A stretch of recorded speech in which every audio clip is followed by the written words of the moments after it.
DwarfCorp tasks you with taking a small team of ruthlessly capitalistic dwarfs into a strange new land to exploit it for resources and, well, just to survive. It features some charming 2.5D graphics, a delightful soundtrack, and survival elements we've come to expect from a lot of these games from now. But is it any good? Does it stand out from the pack? Well, let's take a look and find out. Also, this copy of the game was provided by the developer. To review this game properly, we need to know where it came from. It started development back in 2012 with a small team, and took to Kickstarter in July of 2013 and was funded not long afterwards. Then came many years of slow development. It was widely considered dead or complete vaporware. There were updates now and again, but they were few and far between, and most people figured the project was abandoned. Then, in around December of 2016, updates started turning up again. They were every couple of months, but things were happening. They'd hired some more contractors for programming work, and they actually were looking on a release date, and by June of 2017, they had one, and it released in September of 2017 into Steam Early Access.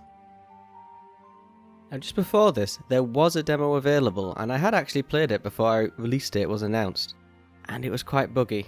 I was looking forward to the Early Access release to see if they'd fixed a lot of it, and upon initial release, there were quite a few bugs in it. I had multiple times where games were abandoned because of save issues, or I couldn't select certain workers.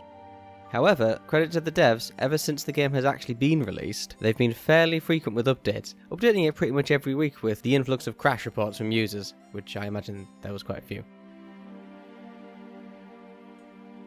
Now for some people, bugs are just part and parcel of an early access game, so we'll just put those to the side for 1 second and have a look at the actual game itself. And I actually do quite enjoy it. Like I said, it's sort of a Dwarf Fortressy dungeon keeper-y style game, and the actual act of building your base is really fun. I really enjoy mining out my base, placing my rooms, putting all my furniture in it, and that lasted a good couple of hours. Then you have more of exploring the world. The hell is that? Trading with various merchants,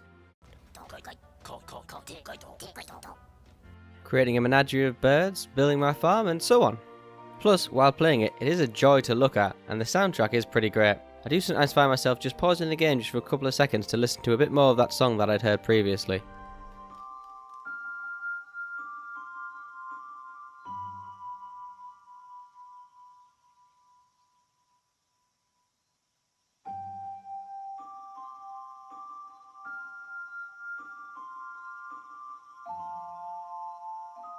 And you'll hear this with a lot of early access games, but it has potential. However, other than the bugs, which like I say, will kill a few people's games, there are some other problems with it. For one, while building is fun, I really do quite enjoy it, there are a limited number of rooms. I feel like after a couple of hours I've built my base and I'm pretty much done with it. I'd like to see a lot more rooms added, or at least a few more for now. Now, for the actual dwarfs themselves, they're quite entertaining. They start as one of a few classes, and they can be leveled up by the more experience they get from mining, crafting, fighting, or whatever. However, the more they level up, the more money they'll want, as you might expect. So there's a balance between leveling them up and keeping them at the rank they are, which will make them unhappy, but it means you have to pay them less.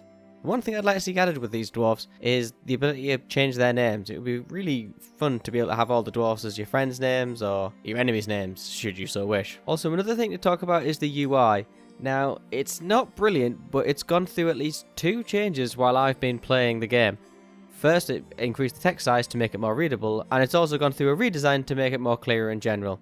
The UI still needs a bit of work when it comes to assigning jobs and selecting dwarfs and things like that, but the fact that they've changed it already shows that they're listening to feedback and working on it. The other issues, the map size is fairly small. Much like with the rooms, you'll have cast your eyes over it and be done with it fairly quickly. Now obviously there's digging down, you find caverns and whatnot, but it's still fairly small. I would like to see it be bigger.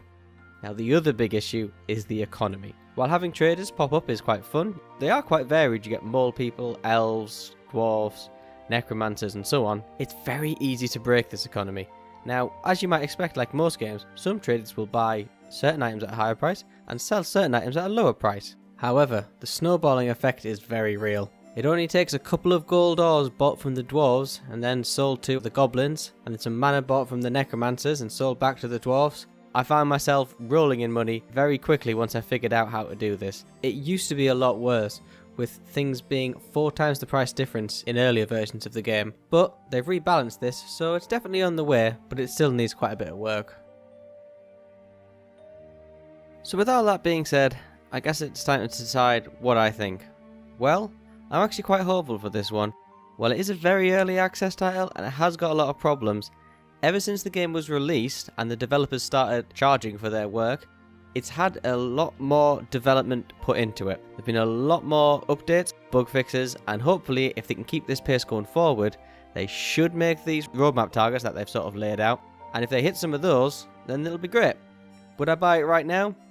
Not really. It's still very early on. It has a lot of features I think it'd need in it before I'd be willing to sort of recommend it to people. But it's definitely worth a follow because I think if you keep up with the updates, of which there are a lot, you may see the point where you decide this game is for you. I think once it's got a stable version and they start putting more features in, then is a better time to decide whether or not you want to buy this game. And for me, I've enjoyed my time with it, and I think if they can keep to this roadmap and there's a few more features added with a stable version backing it all up, I'll probably revisit this game again in the future. But for now, I hope you enjoyed this. If you have any questions, just leave them in the comments and I'll let you know. Like, subscribe and all that stuff, and until next time.